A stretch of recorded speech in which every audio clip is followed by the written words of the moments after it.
Le 30 septembre 2000, France 2 a diffusé un reportage de Charles Anderlin semblant montrer la mort d'un enfant, Mohamed Al-Dura, dans les bras de son père. En septembre 2012, l'État d'Israël a mis en place une commission d'enquête qui a rendu son rapport le 19 mai 2013. C'est un rapport très important puisque c'est la première fois que le gouvernement israélien porte des accusations extrêmement graves sur le travail qui a été effectué par Charles Anderlin et par ce qu'a pu faire la chaîne de télévision publique France 2. C'est un rapport qui montre toutes les insuffisances de leur travail, qui montre les incohérences du reportage de France 2 et qui reporte la charge de la preuve maintenant sur France 2. La commission elle-même est donc à l'initiative du Premier ministre qui a mandaté Moshe Ya'alon, actuellement ministre de la Défense mais qui était ministre des Affaires stratégiques, pour établir une commission d'enquête sur ce qui s'est passé réellement autour de l'affaire Al-Dura. Le rapport s'appelle le rapport Cooper-Vasseur puisque Moshe Ya'alon, ministre des Affaires stratégiques, a demandé au directeur général de son ministre d'établir cette commission et de réaliser les enquêtes qui ont abouti au rapport comme tel. Les accusations du rapport israélien corroborent toutes mes affirmations, toutes celles que j'ai pu effectuer depuis maintenant plus de 10 ans, celles qui ont été aussi celles de Nahum Shaf, le chercheur israélien, Stéphane Juffa, Gérard Hubert. Je dirais que si on reprend le livre de Gérard Hubert qui a été publié en janvier 2003, à partir de cela, on peut tirer un grand nombre des conclusions qui apparaissent maintenant dans le rapport israélien. Donc oui, c'est très important parce que à ce stade-là, ça nous permet de dire, voilà, maintenant, l'argument principal de France 2 qui était toujours de dire mais l'armée israélienne, l'État d'Israël n'apporte aucun crédit à vos accusations, maintenant ce ne sont plus des thèses farfelues, c'est une démonstration appuyée et confirmée par le plus haut niveau de l'État israélien. Quels sont les points essentiels du rapport de la commission d'enquête israélienne au sujet de l'affaire Al-Dura? D'abord, ils disent bien que ce reportage, d'abord, ça c'est plutôt une critique interne en Israël, ils disent que ce reportage a eu des conséquences considérables dans le monde entier contre Israël et contre les Juifs et que c'était une erreur de vouloir l'enterrer pensant que les gens l'oublieraient. Oui, l'affaire Al-Dura est une affaire d'importance historique et là c'est une reconnaissance du gouvernement israélien à ce sujet-là. La deuxième chose maintenant, c'est sur les faits qui se seraient déroulés le 30 septembre 2000. Ici, Jamal et son fils Mohamed sont la cible de tirs venus de la position israélienne. Mais une nouvelle rafale. Mohamed est mort et son père gravement blessé. Le rapport israélien réduit en pièces toutes les accusations de France 2, dit non seulement que le commentaire est mensonger, mais aussi qu'à la fin du reportage, l'enfant et le garçon ne sont pas ni morts ni blessés. Et ça, je crois que c'est quelque chose d'extrêmement nouveau du point de vue israélien. Que dit France 2? France 2 apporte des images à l'appui de leurs accusations. Et le rapport israélien dit, les images que vous apportez montrent le contraire de ce que vous dites, et vous n'avez pas été professionnel, la façon dont vous avez traité les images montre que vous étiez parti avec des a priori anti-israéliens, et vous n'avez pas eu un comportement professionnel le jour même, dans les jours qui ont suivi, et dans les années qui ont suivi. C'est une accusation de manipulation, et c'est pour ça que c'est extrêmement grave, et France 2, au lieu de répondre sur les faits, part encore sur des divagations juridiques en disant on va porter plainte, on va attaquer le gouvernement israélien, les ministres responsables de ce rapport. C'est toujours la même chose. Au lieu de répondre aux faits, on attaque la source. France 2 menace de porter plainte pour toujours faire taire ceux qui critiquent. C'est leur arme suprême. Ils ont utilisé la justice la première fois en 2004 pour me faire taire. Et donc maintenant ils continuent. Dès qu'on ouvre la bouche, France 2 menace. Alors, bien évidemment, ils n'attaqueront pas l'État d'Israël. Bien évidemment, comme ils n'ont pas attaqué la chaîne ARD quand la chaîne ARD a fait son documentaire en 2009, qui était accablant pour France 2. Mais France 2 a menacé d'attaquer, mais ils ne font rien. C'est de la gesticulation médiatique, ils savent faire, mais en revanche, sur le fond, ils savent qu'ils sont dans le mensonge. Et je crois que c'est vraiment à chaque fois le vrai problème. Il y a un vrai problème en France, puisque quand j'ai rencontré les autorités françaises, elles m'ont toujours dit tant qu'on n'aura pas une réclamation officielle du gouvernement israélien, nous ne ferons rien. Là, il y a une réclamation officielle du gouvernement israélien, et pour autant, la France ne fait rien et laisse France 2, je dirais, en roue libre, continuer à mentir et à couvrir son mensonge. Quelles seraient les conséquences d'une plainte effective de France 2 contre le gouvernement israélien? J'ai aucun conseil à donner à France 2. Mais le gouvernement israélien est très énervé déjà de s'être fait rouler dans la farine pendant une douzaine d'années. Si maintenant il s'amuse à attaquer en justice le gouvernement israélien, je pense que ça ne va plus être deux ministres et une grande partie du gouvernement qui vont être mobilisés, mais c'est l'État d'Israël en entier. Et alors à ce moment-là, je pense que là on va aller vers une confrontation juridique et médiatique entre l'État d'Israël et la France, dans laquelle la France sortira lessivée, puisque la propagande antisémite, et j'insiste bien antisémite, des médias français depuis plus d'une dizaine d'années est à l'origine de crimes dans le monde entier, et je crois que la France ferait bien de faire attention.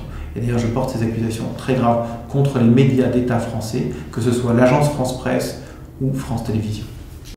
France 2 reproche à la commission d'enquête de ne pas l'avoir contacté, mais le rapport affirme le contraire. Qu'en est-il réellement ? Maintenant, pour ce qui concerne le fait que France 2 ait été contactée, je suis le témoin personnel de ces contacts, puisque j'ai rencontré l'ambassadeur de France en Israël, Christophe Bigot, à sa résidence, après lui avoir déjà parlé au téléphone, qui m'avait bien dit qu'il avait été en contact avec le gouvernement, qui a été lui-même convoqué dans les locaux du bureau du Premier ministre pour demander à France 2 de participer, et lui-même m'a dit avoir transmis les demandes par l'intermédiaire du Quai d'Orsay et avoir reçu une fin de non-recevoir. Donc oui, le gouvernement israélien leur a proposé de participer à cette commission. Ils ont toujours refusé de collaborer et de participer. France 2 affirme qu'elle se pliera à une enquête aux normes internationales. Qu'entend-elle par là ? Il faut leur demander. Il faut leur demander ce qu'ils appellent un critère, tout en plus qu'ils l'appellent à une enquête là où sur le lieu de là où ce serait passé, à Gaza et en Israël. Alors que je tiens à dire qu'aujourd'hui, le scandale n'est plus à Gaza ou en Israël, le scandale il est à Paris, au siège de France Télévisions, là où les images ont été diffusées et là où l'argent public sert à couvrir cette imposture médiatique. Qu'est-il advenu de la commission d'enquête qui avait été établie par le CRIF et l'ancien président de France Télévisions, Patrick de Carolis ? La commission commandée par le CRIF a été sabotée à l'époque par Patrick de Carolis, qui a tout fait pour qu'elle n'ait pas lieu. Donc Richard Prasquier s'est retrouvé coincé dans cette commission d'enquête que Patrick de Carolis a souhaité saboter.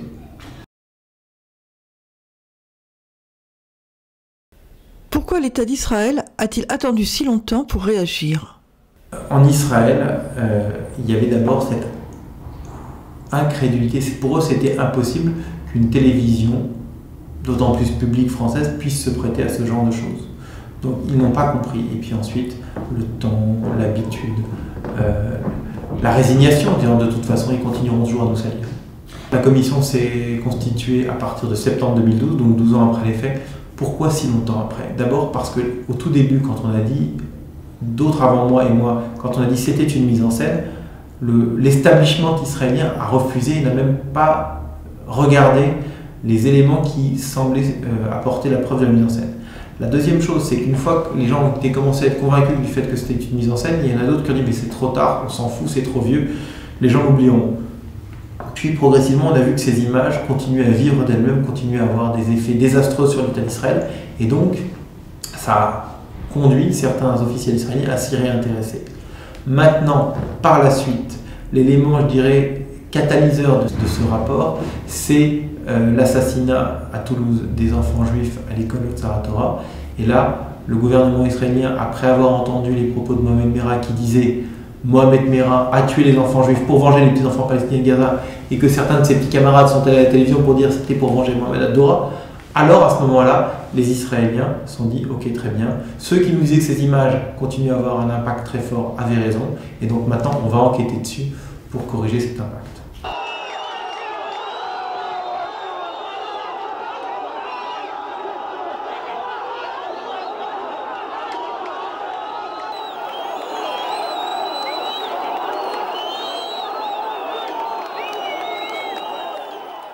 Parmi les conséquences sanglantes de ce reportage, il y a donc le lynchage de 2 soldats israéliens 2 semaines après à Ramallah, où la foule criait Ad-Doura, Ad-Doura pour venger Mohamed Ad-Doura. Ensuite, il y a eu Daniel Pearl qui a été égorgé en 2002 pour venger la mort du petit Mohamed. Il faut surtout ne pas oublier non plus que Ben Laden, dans l'année qui a précédé les attentats du 11 septembre, parce que c'est un an avant les attentats du 11 septembre, dans cette année qui a précédé là, a utilisé l'image de Mohamed Ad-Doura dans tous ses clips de recrutement pour vraiment mettre la pression et se servir de cette image pour embraser le monde musulman. Et puis on a eu une multitude d'attentats dans le monde entier, revendiqués, et particulièrement en Israël, pour venger Mohamed al-Doura.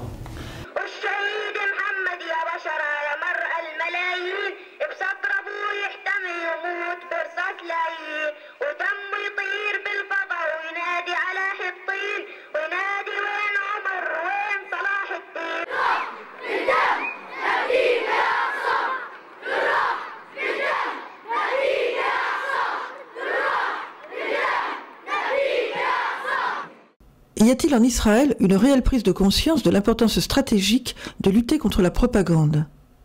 Il y a une prise de conscience au sein de l'établissement israélien que la guerre, ce n'est plus uniquement des tanks, des avions ou du terrorisme, mais c'est aussi des images. J'ai souvent l'image où je dis que Doura, le reportage à Doura, c'est le premier attentat terroriste médiatique contre Israël. C'est vraiment quelque chose qui a, je dirais, une bombe qui a explosé. Alors les Israéliens, on voit bien qu'ils ont décidé de riposter et donc maintenant de lancer, je dirais, une grosse bombe qui est donc ce rapport. Malheureusement, on voit quand même encore qu'ils ne sont pas prêts parce que quand les Israéliens généralement lancent une grosse bombe, ils ont les capacités derrière de continuer à travailler, alors que là on voit qu'il y a eu une bombe et puis derrière retour de France 2 avec cette attaque, mais rien du côté israélien, pas vraiment de réponse. Donc ils ne sont pas encore prêts, ils ne sont pas encore équipés, je dirais ils ne disposent pas encore des armes nécessaires pour contrer cette, je dirais, cette offensive médiatique. Qu'en est-il des procès France 2 et Charles Anderlin contre Karsanti? J'ai perdu un premier procès le 19 octobre 2006. France 2 m'avait accusé de diffamation, m'avait attaqué en diffamation pour un article que j'avais publié en novembre 2004. J'ai fait appel, le procès en appel a été renvoyé en septembre 2007, le procès a été interrompu, on a vu les rushs 2 mois plus tard, enfin 18 minutes des 27 minutes de rush, puis derrière audience en février 2008, puis relax le 21 mai 2008. Das ist ein Sieg der Wahrheit über die Lügen, die France 2 in dieser Affäre verbreitet hat.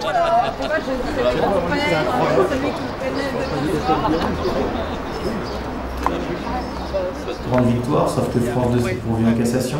Au bout de 4 ans, la Cour de cassation a cassé l'arrêt de la Cour d'appel en disant qu'on n'avait pas le droit de regarder les images à la Cour d'appel pour déterminer si j'avais raison. Donc on est retourné en Cour d'appel le 16 janvier 2013. L'arrêt de cette Cour d'appel était attendu pour le 3 avril 2013. Ça a été reporté au 22 mai 2013. Et le 22 mai 2013, quand on y est allé, on a encore appris que la décision a été reportée au 26 juin 2013. Donc on attend. Pour une fois, France 2 n'a pas menti récemment. France 2 a dit que l'arrêt de la Cour d'appel ne dira pas si le reportage était vrai ou authentique. En effet, ce reportage est de toute façon mis en scène. Et cet article n'est simplement qu'un dérivé de ce reportage, ce n'est qu'une accusation. Si je suis relaxé, ce sera une relaxe technique qui dira que j'avais le droit, en fonction des 4 critères de la bonne foi, de dire que c'était un reportage mis en scène. Et si je suis condamné, ce sera une condamnation technique pour dire, par exemple, que ma parole était outrancière ou que, par exemple, que les éléments dont je disposais en novembre 2004 n'étaient pas suffisants par rapport à ce que je détiens aujourd'hui. Donc ce ne sera qu'une condamnation technique. À quoi a servi la justice française? Et c'est ça qui est très important. Ça a servi à contraindre France 2 à mettre tout ce qu'ils avaient sur la table. Et grâce à cela, et ça j'insiste là-dessus, la justice n'a servi qu'à cela. Ils ont été conduits à présenter tout ce qu'ils avaient et on a pu voir qu'ils n'avaient strictement rien. Le jugement de cassation interdisant à la nouvelle cour d'appel de prendre en compte les rushs parce qu'ils n'étaient pas publiés avant la parution de l'article poursuivi, n'est-on pas dans un cercle vicieux juridique s'il est désormais impossible de produire la preuve de la véracité de l'article? Alors, de voir les rushs que France 2 a produits le 14 novembre 2007, mais comme ces images, on les avait par ailleurs bien avant auparavant, donc on est serein, on est tranquille, nous n'avons pas d'inquiétude puisque ces images, on les détenait avant. Maintenant, la véritable chose très importante, c'est de savoir est-ce que les juges vont se mettre du côté des menteurs, d'une façon ou d'une autre, puisque me condamner, c'est quand même prendre une forme de position politique pour soutenir ce mensonge, ou bien vont-ils laisser la vérité avancer en me relaxant? Ça ne veut pas dire que France 2 reconnaîtra le mensonge, ça veut simplement dire qu'on pourra continuer à dire que ce reportage était une pure et simple mise en scène.